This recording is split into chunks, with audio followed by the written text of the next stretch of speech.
So decomposing is essential in this physical world. Absolutely. Can I just say, Baha'u'llah says that which is in existence today has existed before, but in a different form. That which is in existence today has existed before, but in a different form. Baha'u'llah, to my way of thinking, is explaining that whole recycling process, where the same elements are used time and time and time again being recycled. So you can call planet Earth the most great recycling process. Yeah. This recycling process, I think it's a part of the life and a part of this world. And I think one thing we have to understand as well is that Baha'u'llah says that this world is transitory. Yeah. It's a fleeting moment. You blink your eyes and it's gone like that, And it's about what we do as, I think, human beings in this world that is the most essential thing. Let's move on a little bit to our primary purpose. So we've spoken about, two things, primary purpose and also about how do we prevent this suffering. And I think you've spoken about this as well, about this recycling process in which humans go through. And how can we, as we advance as a civilization, how can we prevent that suffering? How can we prevent that topic about the boom in the eye of the boy and about, war and all these horrible things? How do we prevent that suffering? And what is our primary purpose? Yes. Can I just say, I think we prevent our suffering as much as we can. We're always going to suffer, but not to the degree that we're experiencing today. The future is bright, very bright. That's for sure. But we're going through the mill at the moment, as we say. Yes, so what is going to reduce suffering, perhaps, is the better way of putting it. And there are two things that we have to pay attention to, and they must work in harmony for this. One is the place of science that can reduce suffering, and the place of the teachings of the messengers of God that can reduce suffering. And when they're brought together side by side, religion and science going side by side, then suffering as we know it now will be incredibly reduced, absolutely incredibly.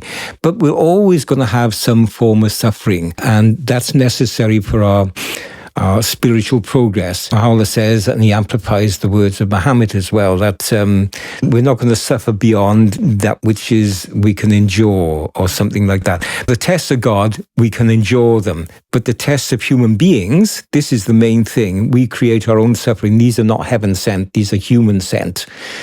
Yeah. So it's religion and science working hand in hand. I think in our world today that people within in our society think that, okay, religion opposes science and science opposes religion, that they are perpetually in conflict with each other. But I think from a Baha'i perspective, it's one of the primary principles of Baha'u'llah is the harmony between science and religion. And I think when we look through the eyes of a spiritual sense within religion and science, we can understand it makes more sense rather than thinking through the eyes of literalism. And I think that's where, unfortunately, many of the religions have gone skewed off into a different direction, is because they perceive it within this very literalist way of thinking, which then people turn around and say, that doesn't make sense, the natural world and logic and science. And then that's why we have this constant perpetual conflict within these two great things. So yes, let's move on to this topic. Again, are we naturally evil? Does God bring evil? And things like that. So yeah, if you can. Yeah, so I really want to go into this thing, does God allow evil? Because in one sense you can say yes, in another sense no. But in my understanding of the teachings of Baha'u'llah and all the past messengers of God as well, is that evil will occur when we use our free will wrongly. I need to take it a bit further than that at this time, okay? So let's have a look at sound bites. Are very difficult to give something which is expansive in a sound bite. So I want to go through a process so as we can understand that there's some logic behind the way God is going about things. And the logic goes something like this, is that whoever creates something or designs something and makes it goes through a process. So for instance, a car is made But do we have a look at the process that goes into making the car? It, first of all, has to come from design ideas. And then the next thing is that working drawings are made for the car. Then it's gathering the materials for the car to be built. It's finding a place to build it in. It's acquiring people to build the car, to make it, the finished project, skilled people. Lots of tooling has to be brought into place to help in the making of the car. So each stage is vital for the next stage. And if one of those stages didn't exist, you wouldn't have a car, okay? But the purpose, the creative purpose behind that car is not it's made to run people over. It's made to carry people from A to B. So the purpose of it is benign and helpful for humanity. But if a person gets in it and uses that car to kill somebody, we can't say that was allowed in the creative process, because it was evidently not in the mind of the designers and makers of the car that I'm making a machine that's going to kill people. So it wasn't in their mind in the sense of allowing it. So it's disallowed in that plan. It's the same with the process of creating humanity. So when we have I want to read out something now from Baha'u'llah, and it's very, very insightful and thought-provoking passage. He's saying about everything that's created. He said, the unique distinction and capacity to know him and to love him. So he's saying to know God and to love God. So we have this unique distinction and capacity to know God and to love him. And then he says that this capacity is a capacity that must needs be regarded as the generating impulse and primary purpose underlying the whole of creation.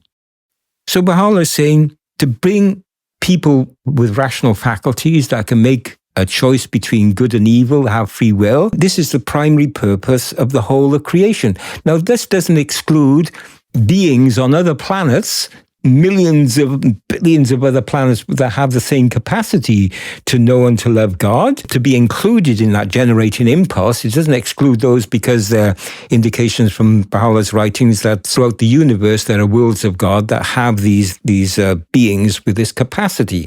So that's a fantastic insight in itself. So, but let's have a look at that process of creation to bring us human beings to a point where we can know and love.